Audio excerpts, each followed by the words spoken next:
Mhm.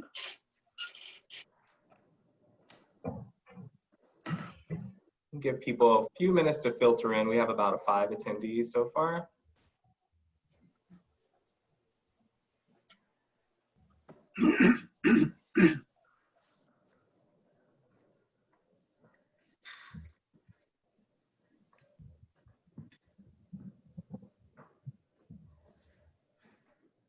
Good afternoon. I'm Jared DeWeese, Senior Communications Advisor for the Climate and Energy Program at Third Way.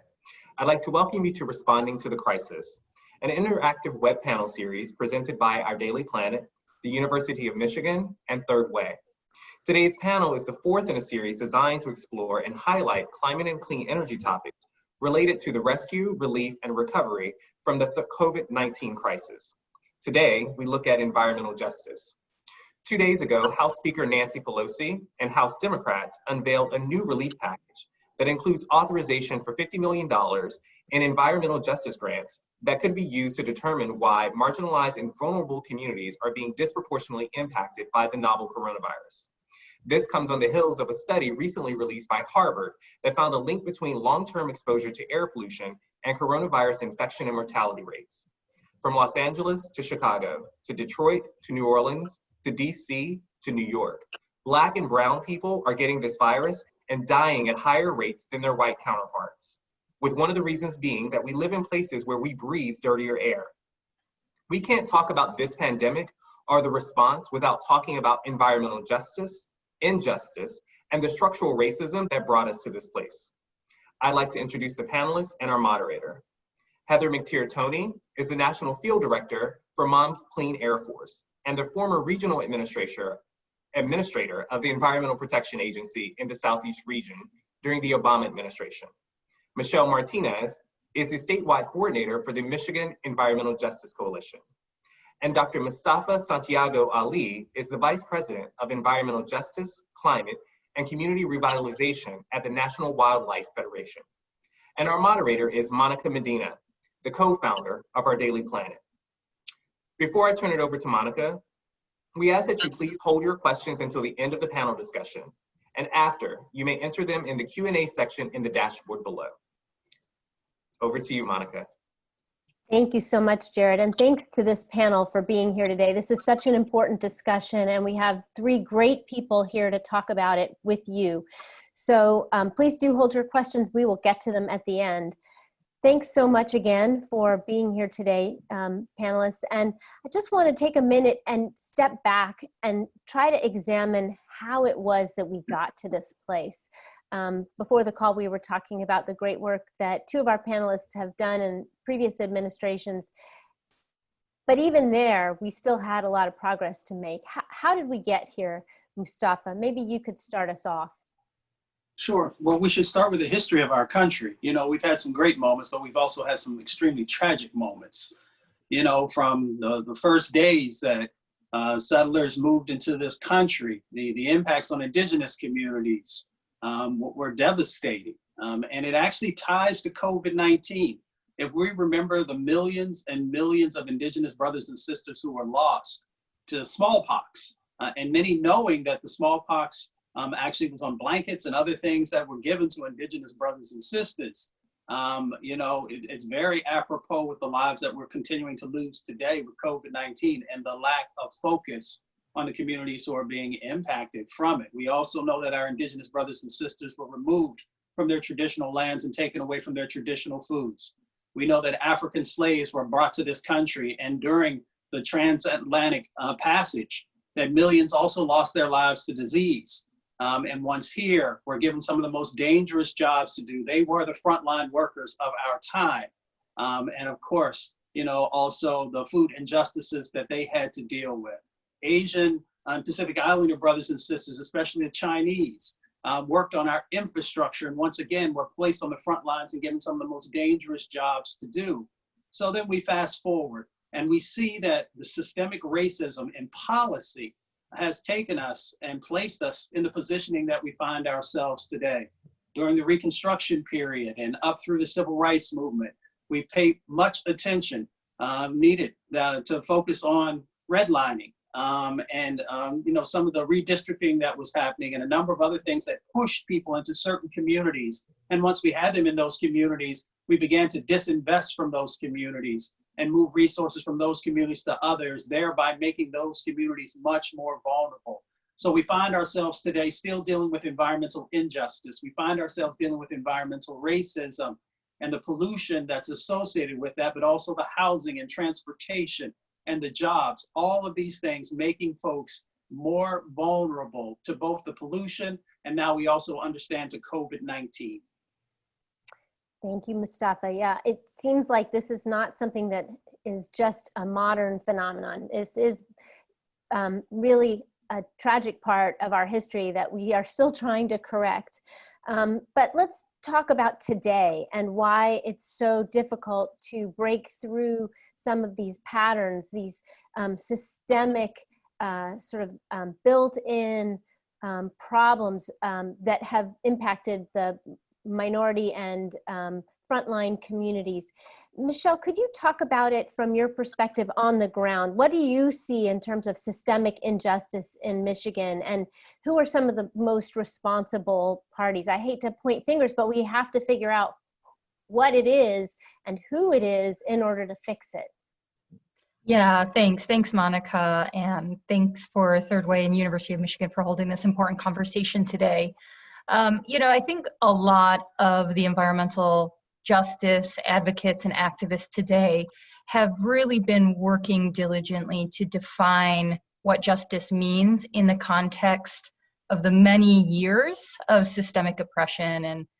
And, you know, thank you for setting that out in its historic frame, because this is a cycle, right? It's a cycle of oppression that we're trying to break. And in contemporary ways, we talk about the cumulative impact of what systemic oppression has been and how it shows up today in communities through racialized geographies, right? We see that today in the lack of access to quality education. We see it in the lack of access to affordable housing, the vast food deserts that we have in our urban cores in Michigan, certainly in Detroit, the lack of access to high-wage jobs within the vicinity, healthcare, and all of those things are compounded by the negative impacts of pollution in our lives. So we're not just talking about greenhouse gases and neighborhoods that are in the shadows of whether or not it's a Marathon Oil petroleum refinery or steel companies, chemical companies, pipelines that indigenous communities have been fighting on native lands, that when you put those data layers together, it actually can show you a heat map of exactly where environmental justice is. And this is absolutely a racialized geography. It's years of systemic oppression and historic segregation that is still showing up today. The question of who's responsible for this is probably one of the most wicked questions. And in environmental justice scholarship and in activism, fighting for procedural justice, just to get a seat at the table in the ways decisions are being made around the placement of a toxic facility or where waste is being housed, is an absolute struggle. We hope to have active participation in the ways that decisions are being made around the energy system, tribal communities and tribes themselves fighting to have a say in where pipelines are being replaced. Enbridge Pipeline here in Michigan as one of the astounding cases. And then we look at the other side of it, which is the distributive justice aspect of this. When are we as a society going to start valuing the lives of people, the health of our communities, and the pathways to create a restorative economy to really heal the many years of injustice that have been pointed out? When that logic begins to take place above the profitability of a company, that's really when accountability will take place. So who is responsible for that? Every single one of us in pushing our legislators. We have to start electing people who are willing to take risks, to take steps in that direction. Yeah, thank you so much. I do think it is important to sort of recognize that all of us have a role in the system that has made it such that certain people take the brunt of our pollution and the health impacts of that. And so, you know, it's something that we all have to work on trying to fix. But it's hard when you don't see it. And so, Heather, I wondered if you could help us understand, you know, how invisible somehow this injustice is, particularly when it's air pollution. And really, literally, it's harder to see until you have a pandemic and people stop driving and you can literally tell that the air is cleaner. So talk about who sees this injustice and why it's so invisible, who doesn't see it. Thanks so much, Monica. I appreciate it. And I think it's a very, very good question to ask, because it has to do with everything that both Mustafa and Michelle have already shared. Who sees it, and then again, who carries that story so that other people can see it? Our reality is that based upon the history of Black and Brown people, Indigenous people in this country, along with the trajectory of how we have been involved in environmental injustices, whether it's in an elected capacity or as a leader or developing policy or fighting to just get our voices heard, carrying those stories to larger markets so that other people can understand it is a very significant part. Because as the larger country sees what these injustices are, there is now awareness that there's an obligation to respond to it.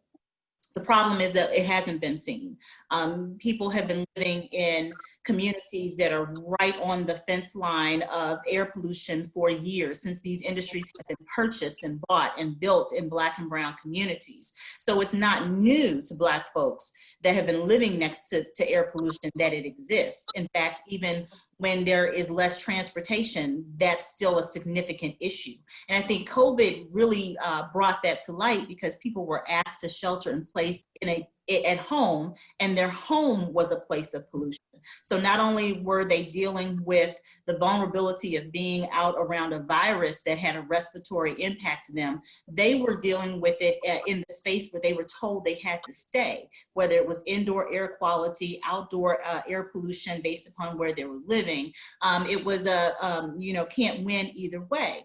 And part of the problem with even how we designated this information in terms of sort of the widespread media was that there wasn't anybody at the table to tell the story or to say this is what's happening in Black and Brown communities. And that directly ties to what Michelle was just talking about. Who's at that table? Who is there in those legislative capacities that actually can say those words, can say to a group that we must consider vulnerable populations that don't have anywhere to go because they've been living in the midst of this pollution their entire lives. I think that was part of the problem in COVID response. When we looked at just the media alone, Media Matters did a month-long study to show how air pollution and COVID was not reaching primetime audiences. There were 16 segments that they looked at over a month, and only 2 of those segments, news segments, made it to primetime media audiences, which means that the entire country was not getting to see or hear what the impacts were to the most vulnerable populations.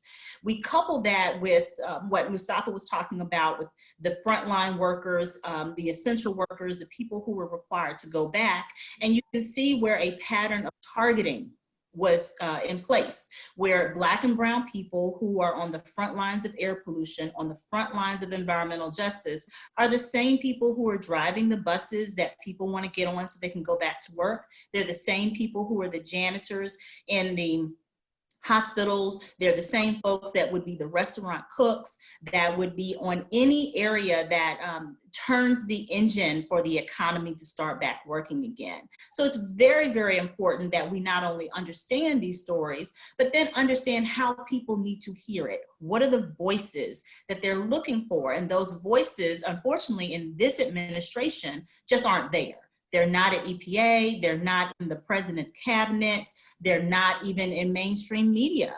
I know I do a lot of writing, and I know Mustafa does a lot of writing, but it's very unfortunate we get called to write or show up on a show only when there's a travesty.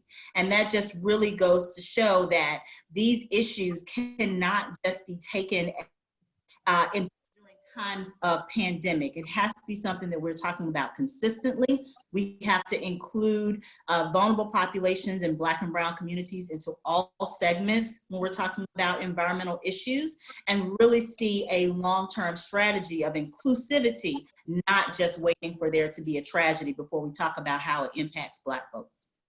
Yeah, it's amazing to me. We write, our Daily Planet every day, and it's not hard to find these stories. They are out there. The question is anybody reporting on them? And one of our goals is actually to tell the story so that we can feed them into the media market, translate them to some of the reporters who may not be as familiar with some of the history that we've just talked about, trying to make them more real and not just sort of that episodic drop in when there's, a disaster or a tragedy. I'd be curious, Michelle and Mustafa, your take on the press and how the press covers these issues, because it is education that helps people get involved and care about them, and they can't help if they don't know.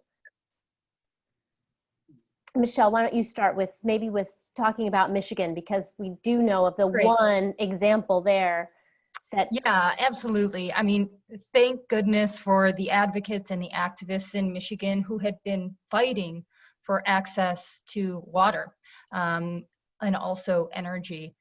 This is not something that started with COVID. We knew from the period of the Detroit bankruptcy that water and energy shutoffs, and even since the 2008 economic collapse, they had skyrocketed, that the inaffordability and access to a basic life-saving service within the city and around the city of Detroit was absolutely necessary. And only through the pressure from community was that elevated to lift the profile in the national media.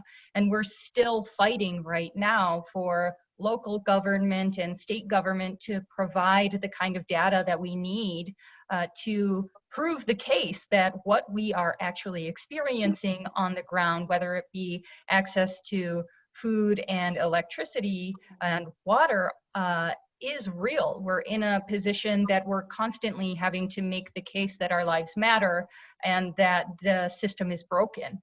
Now more and more people are experiencing the brokenness of the system and are starting to pay attention to the outrage. How could this possibly be when communities of color have been really on the front lines of dealing with this broken system for some time, and the media is just starting to catch up, and they're asking us questions about why this is happening, and that's actually giving us some additional fodder to pressure our local, state, and federal government to say, hey, it's not okay for 10,000 people, maybe more, to not have access to electricity and water during a global pandemic.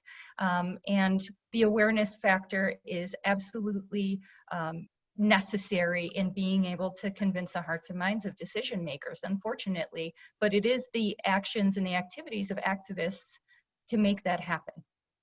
Yeah, it is our job to help educate people. And so I'm really thrilled that so many people came to this event today virtually, and we're really glad to be able to talk about this issue. Mustafa, talk about, you spent a lot of time at the Environmental Protection Agency working on environmental justice issues. How hard was it to get the press to cover them in your previous role? It was extremely difficult. I mean, there's been an evolution over the years. In the beginning, people ignored it completely. And then we got to a point where, there were, a handful of folks who on a periodic basis would speak about it. Actually, going back to some of the things that Heather said, if there was a disaster or emergency or something so egregious that people had to, focus on it, then they would. I think we're in a different time now. We still got a long way to go. And some of it is not just about the reporters. It is also about the editors who are making the choices about which stories are going to run, what they're going to look like, what's the flavor of that story. And I'd just like to have some real talk today, if we can do that. Please. So here's the reality of what's currently going on. We know that there are right at this moment about 85,000 people who have died from COVID-19. We know we got about 1,300,000, 1,400,000 who are dealing with the infections. So let's hold on to that number. Now let's just move to the other side of the coin on the conversation that we are having today. We know that over 100,000 people every year die prematurely from air pollution, and millions more are being infected and their bodies are being under attack from that air pollution. And we also know that that air pollution is what's causing many of the chronic medical conditions that are making people more vulnerable. So the question is, going back to what has been shared, is why aren't reporters paying attention to, one, these hot spots, these sacrifice zones where we know people have been impacted and we know what's impacting them. So we should be making sure that there's that same amount of attention that is the carriers and the contributors to these impacts that are happening. And I'm always baffled when we don't have every day multiple stories coming out about this, putting a focus on it, saying we need to make sure that there's testing in these areas. We need to make sure that there's additional monitoring in these areas. So it goes back to the ownership of the newspapers and these other publications, the editors, and then of course the reporters. So a part of it is education. But this is 2020. This is not 1957. This is not 1977. This is not 1997. This is 2020. You have information at your fingertips. Frontline communities on a consistent basis are putting out videos of what's happening inside of their communities, of the lives that are being lost, and also of the solutions. So I don't give a lot of my friends, and I have a whole bunch of them who are in the media world, much space for not knowing and not doing. My grandmother says, when you know better, do better. I need them to do better, just like I need the administration to do better. Yeah, that's so true. And I really appreciate you talking about the numbers of people who are impacted every day.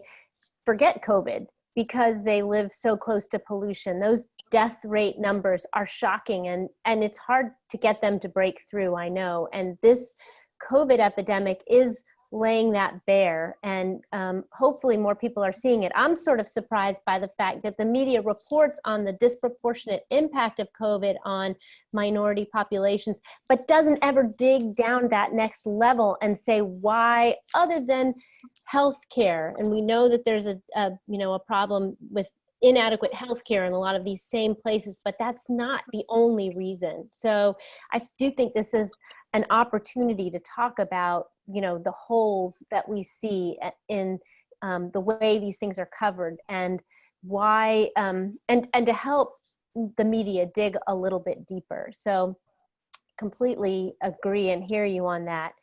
I'm sort of struck by the holes in the data overall, because only a certain number of the reports, even of the deaths and the people who are impacted, even take into account race. It's less than half, I think. So do you think the problem could be worse? I'm going to ask you, Heather, if you know because there's such a close correlation between air pollution and COVID. So yes, the short answer is yes. The problem the problem is worse. And the problem is worse because you're absolutely right. There is undercounting that's going on.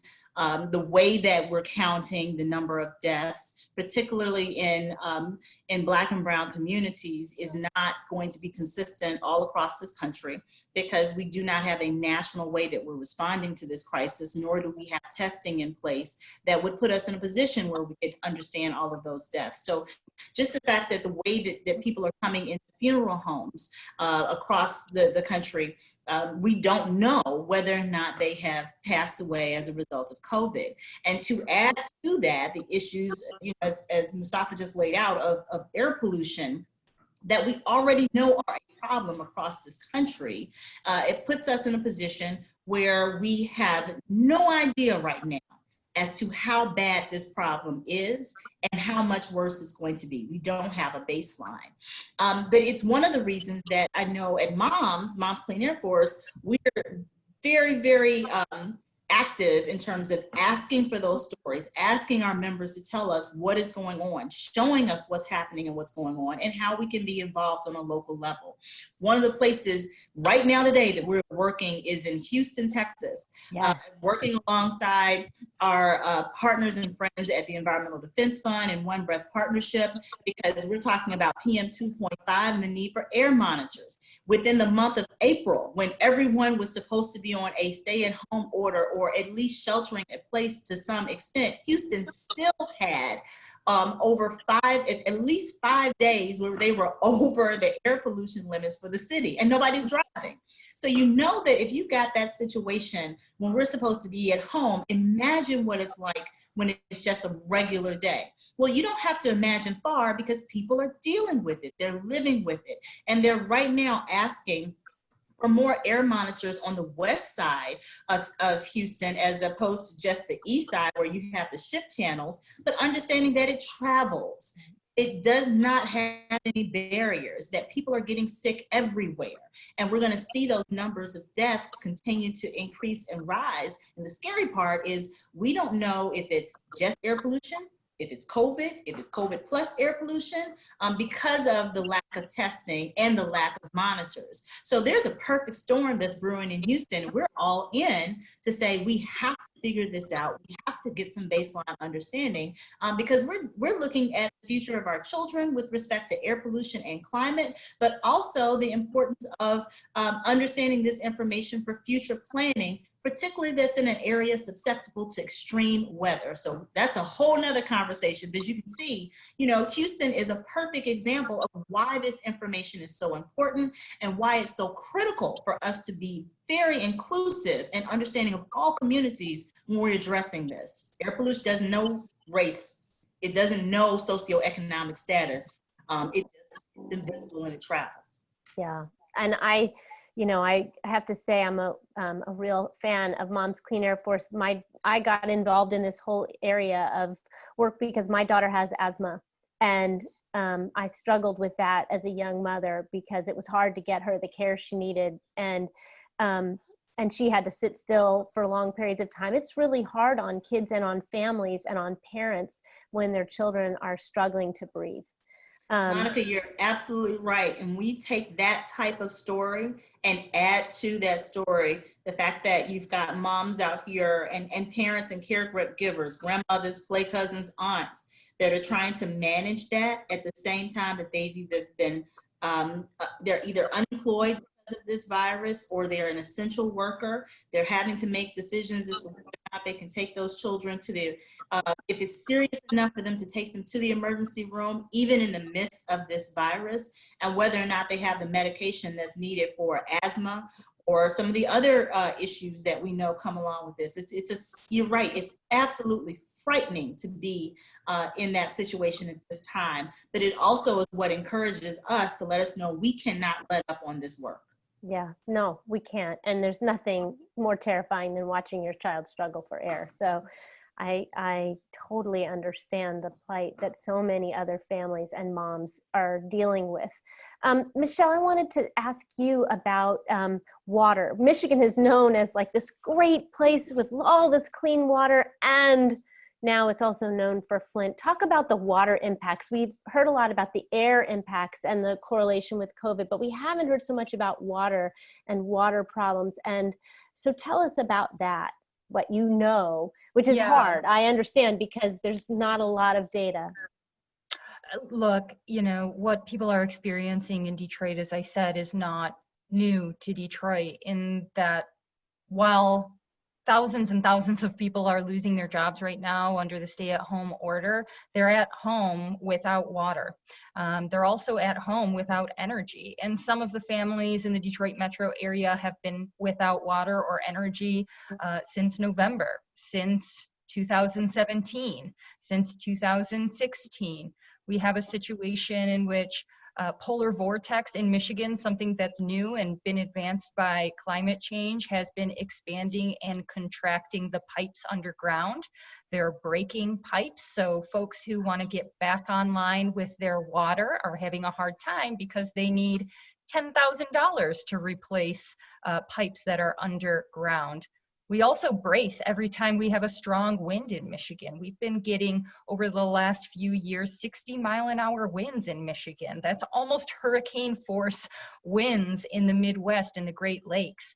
Our infrastructure for electricity is probably one of the oldest in the nation, and we see down power lines as a regular occurrence in the city of Detroit. And we found through the Public Service Commission that, in fact, Detroiters die at twice the rate from down powered lines than in the white suburbs, right? So another racialized problem, and compounded all of this by the increased flooding. So the Great Lakes has seen historic levels of flooding. Big parts of our city, including our gem Belle Isle, is flooded because of climate change. The water levels are rising, people's basements are flooding. And if you're in a situation where your home is impacted by being on this floodplain, then you can't get your water turned back on. So it's climate change is compounding the issue. Like I said, activists have been pushing the local, state, and federal government to make water as a human right so that we can begin to target communities that are highest impacted by all of these compounding issues and get the utilities turned back on. Now, when somebody is low income, always remember that utilities are just one piece of the pie, right? Some folks are paying up to 30%, 40% of their income on utilities, and on a fixed income, this is swapping out food or medication or rent. And while we're at home and under the protection of a stay-at-home order and a moratorium on evictions, when that is lifted, we're looking at 2, 3, 4 months of bills in a pretty cold winter, right, in Michigan, around increases of our bills. So, you know, we just got another rate hike here in Detroit from our utility, DTE Energy, during a global pandemic. So we're really in tune to the rapid rising costs and the complete inaffordability of utilities right now for families who are struggling. And those families who are struggling in the households who are not working now will be put into that same situation. So we're really looking for the solutions to try to figure out how we can invest in our water infrastructure. How can we invest in renovating in green infrastructure throughout the city and beyond, so that we can put people back to work, so that people can be building the kind of future that we need to be more resilient in a climate era. Yeah, so that takes us to this next bill that is now has been introduced in the House, the HEROES Act, and talking about it has a huge amount for state and local governments. How can that be used, Mustafa, to help frontline communities better battle both COVID-19 and climate change? Sure. Well, one, you know, as Heather shared earlier, you know, it can help us to make sure that the testing is happening in the right locations, and making sure that we have the data that's necessary to then be able to advocate effectively for the changes that need to happen.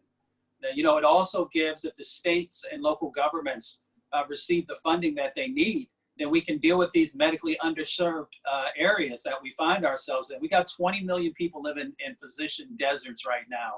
It's always interesting when people don't realize that in large parts of our country, both in rural and sometimes in the urban context, folks can't get to a doctor. So if you can't get to a doctor, then you can't get the, you know, the all ahead to be able to actually get the test for COVID-19. So we got to begin to build the infrastructure in our country to deal with these disparities that continue to happen. We got 80 million people who are uninsured and underinsured.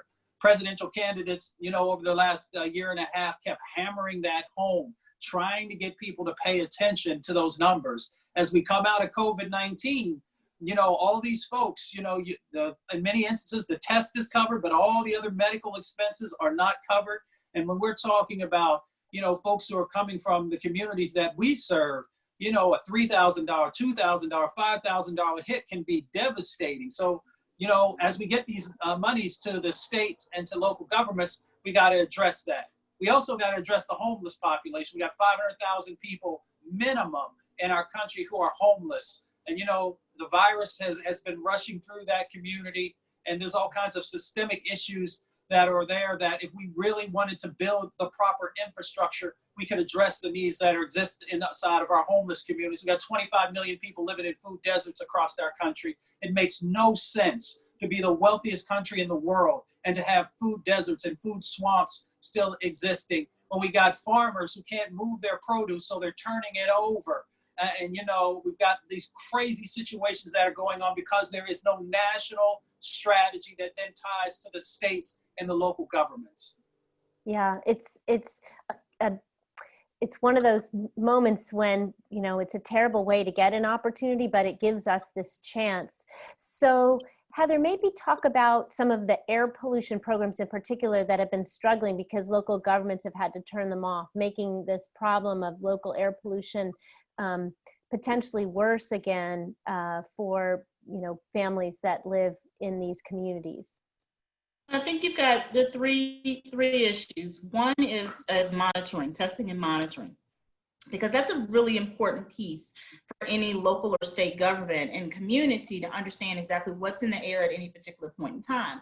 You think about it, it's really common to be able to turn to something like the Weather Channel to find out if your child has asthma. You're looking to see, well, what is the pollen that's in the air? What's the air quality for that particular day? So it lets you know whether or not your kids have the ability to go outside and either play basketball or just walk to the store or do anything that any normal kid would do on any average day. Without the monitoring, we don't have the ability to do that. Without the monitoring, we don't have the ability to really know what's in the air at any particular point in time and the ebbs and flows of it.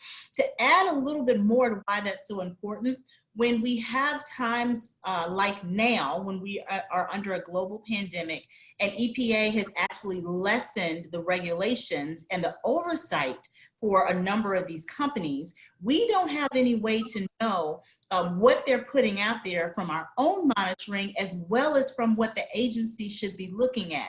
So people are at organizations and manufacturing companies can really run roughshod over communities. And that's some of the stories we've heard. We've heard things from our members to say, you know, they're running this plant after 5 p.m. and before 7 a.m. in the morning. And the Department of Environmental Quality says they can't come out and to look at it because, you know, it will cause them overtime, or it's, you know, they're running these plants on the weekend.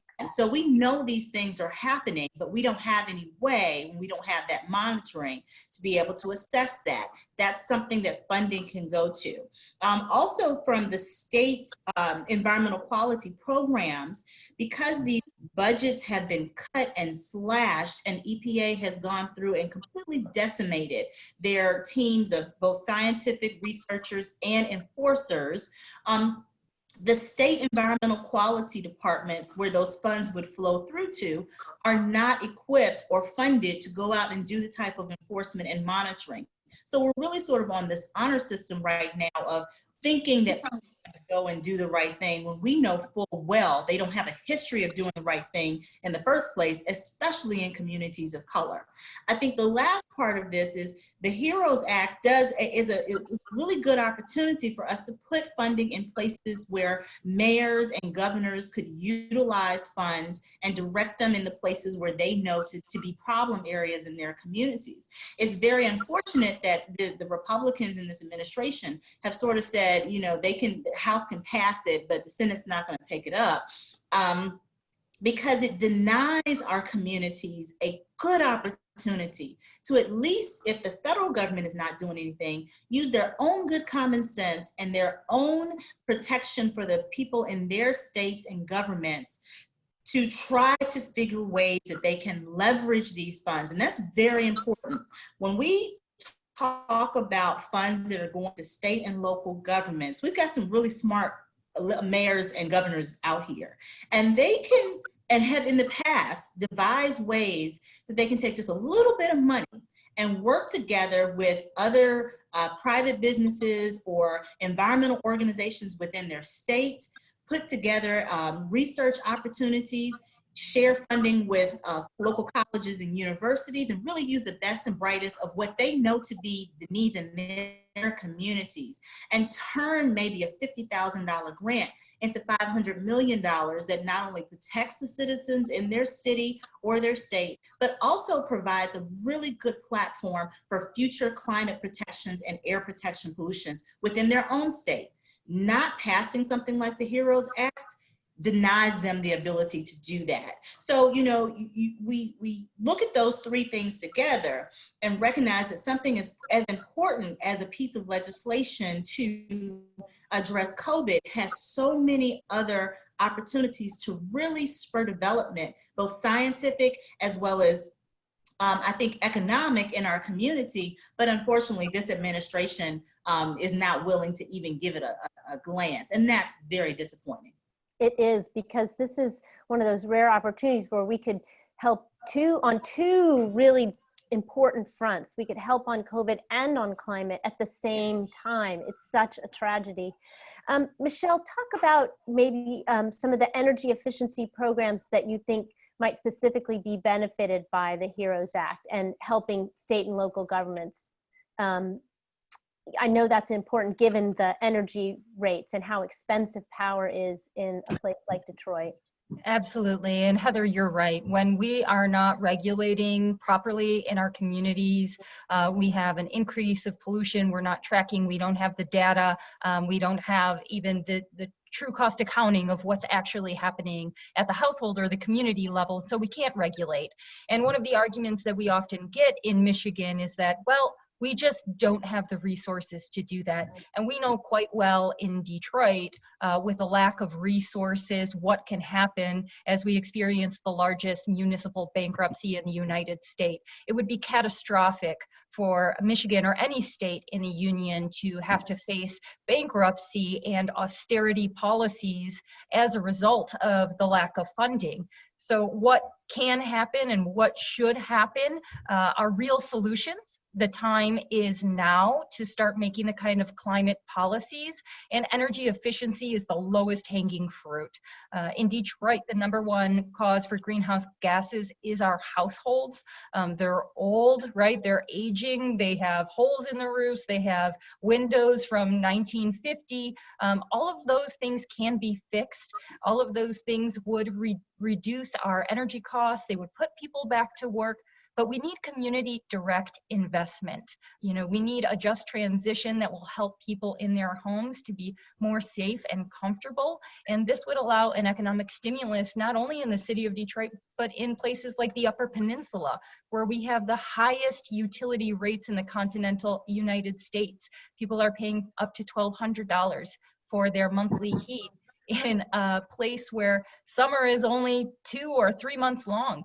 So this kind of economic stimulus, the opportunity during COVID, shouldn't just be about plugging the holes on a sinking ship. It should be about reimagining wayfaring and how we get on the water and how we survive the rising tide that's happening in the climate crisis. So if Congress is being visionary and trying to plug holes, the states absolutely need those extra resources, but we also need to take advantage of the opportunity right now to reimagine how we're spending these billions of dollars in our communities. Yeah, why wouldn't we get the best bang for our buck? It seems like a no-brainer, right?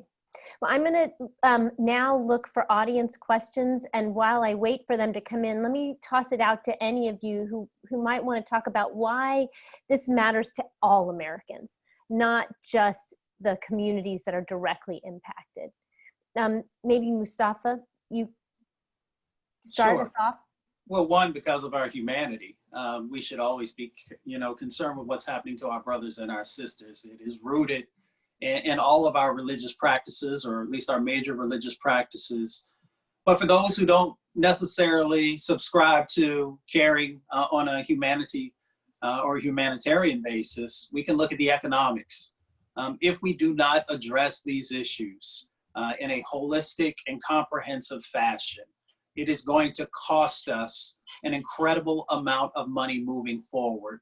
We know that, in relationship to the impacts from the climate emergency, we're talking about hundreds of billions of dollars in relationship to the previous storms.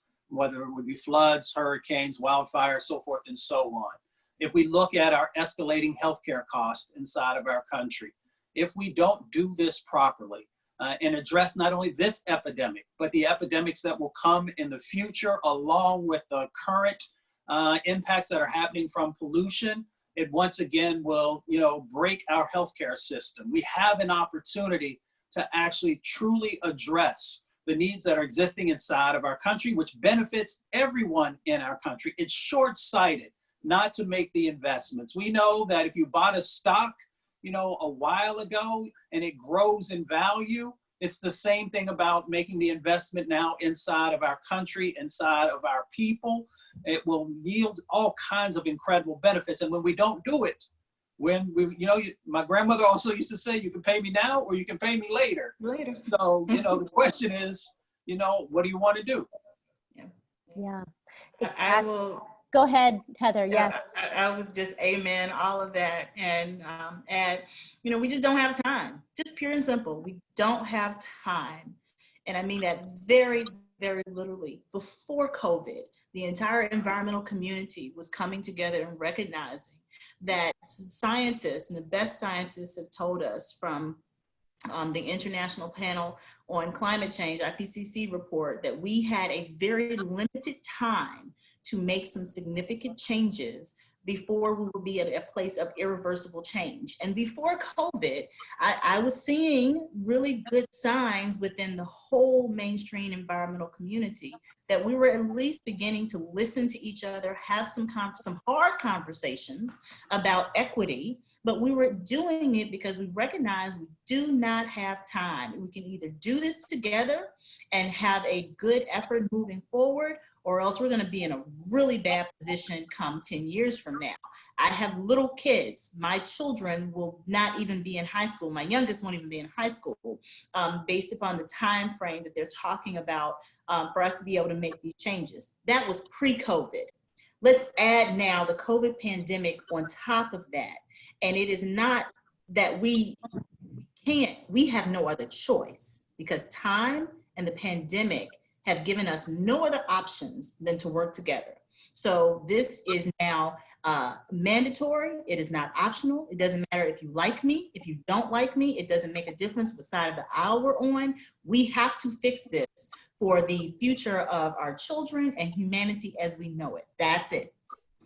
Yeah. And I mean, when it comes to the appeal of this, whether it's a moral or an economic one, ultimately, I think the thing that does ring true for so many people is that next generation. So we do have a couple of questions. I hope we can squeeze them in. I know we're getting close on time. I guess one of the best ones here is to talk about building local infrastructure, rebuilding local infrastructure to be both ready for a climate change and a pandemic. Maybe Michelle, talk a little bit more about the problems with pipes and other parts of infrastructure in Detroit. Yeah, I just briefly, the question that COVID is asking us all is, not whether or not we need to go back to work, or whether or not we should have health care, or whether or not we should be paid a living wage. Those are things that we absolutely need. The wool has been pulled from people's eyes. What we should be asking is, what are we going back to work to do? There was a great article in the New York Times yesterday that talked about how renewables is now outcompeted coal, and that has been realized through the COVID crisis. We could be talking about how to invest in regenerative agriculture all over farming communities to make sure that our food system is not broken. We could be putting up solar panels and redistributing energy systems. We could be putting in water pipes that are not corroded with lead. We could be doing all of these things and be building a society that's more resilient for a climate crisis as they continue to come down the pike. It's the political will that we need to generate amongst each other, which is absolutely critical in this moment. Yeah. Another question asked, how do we fix this problem from the bottom up? And I think any of you could talk about this, but maybe Heather, talk about it as an organizer nationwide, you know, when you're trying to work grassroots, but everywhere. One of the best ways is to help people elevate their stories. I have my own story, but it is also very important for me to help elevate the stories of people, like we talked about in the very beginning, to make sure that it's understood on a mainstream media place. That's one of the things we do with moms. While we work very nationally and are known up and down the halls of Congress, it's also that those moms that go into their mayor's offices and sit on the sustainability boards, that sit on the park commission boards. And that's one of the things we're encouraging them to do, is to build environmental capacity from the very bottom up. If you can serve as the president of the PTA, you can certainly serve as a board member or the president for your local tree board. We're really encouraging our members to get involved at that grassroots local level, and then to begin to work their way up with policy. Also talking and sharing those real-time solutions. And that was mentioned early in our call, the fact that people in their own local communities know how to make things work for them. The people who live along the coast, they know how to fix things after a hurricane. So you go and listen to the people that know how to fix things. I think understanding and asking our members, what has worked for us, is asking our members to share that information with each other, but also to share it up to their mayor, to their governor, and to their member of Congress. It creates this understanding that we not only are listening, but we are very knowledgeable and very capable about resolving these issues in our own community, and we want to share this knowledge broadly. The other thing that works very well for us is we are really good at partnering with organizations. Dr. Mustafa Santiago Ali is a very good partner to Moms and Moms Clean Air for us. We've worked and we have teams up in Michigan, and we work with a number of people across the country because we believe that building this power together, building this collective communal power together, it creates a very broad and diverse scope of people that shows our members of Congress it's not just your one little segment of your constituency that's concerned about this. And we are going to make some changes, and we're very, very well resourced in terms of our people power, but also that we are not going to give up on this conversation. So those things coupled together really made a significant difference for us at Moms, because our voice now carries much further than any one of us could alone, and our members know that they are not alone. They know that they are supported by a vast group of members all across this country that are going to stand for this conversation, and we're not going to give up on it. And I absolutely love being in the middle of that fray. I think it's a powerful energy. It's an energy of hope, but it's also this warrior spirit that you get with mothers. Like, that I am not about to let anything happen to my precious babies, nor am I going to let anything happen to yours. And that is a force to be reckoned with. Yeah, that's so true. I just want to give each of the other two panelists a chance to say anything in closing, because we're getting close to the end. I do think that's such a positive message, to get involved, to vote, to let your representatives, your elected representatives know that you care about these issues. So Michelle or Mustafa, any final other thoughts? I'll let Michelle go.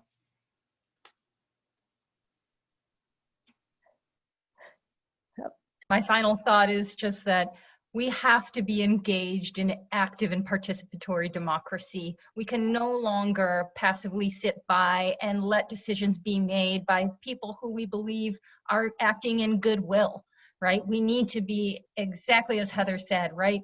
At City Council, we need to be at the Water Board, we need to be in our legislature, we need to be participating so that decisions aren't being made on our behalf without us being present to what the outcomes will be.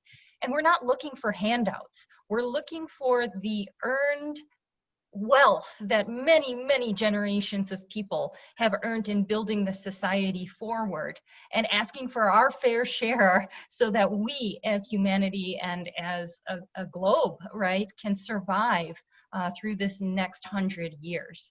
So thank you so much for the opportunity today, and I'll pass it off to Mustafa. Yeah, in the environmental justice movement, we say that communities speak for themselves. and that, you know, we have power unless we give it away. And that power is playing out across the country, and the coalitions that are being built, in the platforms that people are creating, on the accountability, both of local, county, state, and federal officials, that if you are not willing to do the right thing, then we will find someone who can. If that gets people's attention, is playing out also in places like with the Environmental Health Coalition in National City and San Diego, and the transformation they're doing there. In Kansas City with Miss Margaret May and the Ivanhoe community, and how they've been able to rebuild housing to get, you know, urban gardens, all these various things that are necessary. It's playing out in the faith-based ways with Reverend Floyd Flake and the folks at New Bethel in Chicago, and Buster Soares in Jersey City. And it's playing out in the South with the Regenesis Project, led by Harold Mitchell there in Spartanburg, South Carolina, where they took that $25,000 grant, leveraged into $300 million in changes. Success is at our fingertips. We just have to decide to grab hold of it and not let anyone ever take it away again. Wow, well, that's a great way to end. I'm sorry to all the people whose questions we couldn't get to. This was an incredible discussion. I really want to thank, from the bottom of my heart, the panelists for their work and for being here to share their expertise and all that they are doing in trying to fight environmental injustice in this country. And we are with you 100% at Our Daily Planet. We tell these stories every day. So we hope that by participating in this panel, we've helped to elevate these issues a little bit more along with you. And thank you very much to our other partners, the University of Michigan and Third Way. And I just want to put in a plug for the next one in this series. In 2 weeks, we'll be meeting again via Zoom to discuss COVID and the recovery and climate change and cities, which seemed like the perfect next step in our evolution of our conversation about how to recover from this terrible pandemic in a way that makes us more climate ready and sustainable. So thank you very much again to the panelists. Thanks to everyone for joining today. And yeah, my pleasure. And we'll see you again the next time. Thank you. Bye-bye. Bye, everyone. Thanks for being here. Thank you.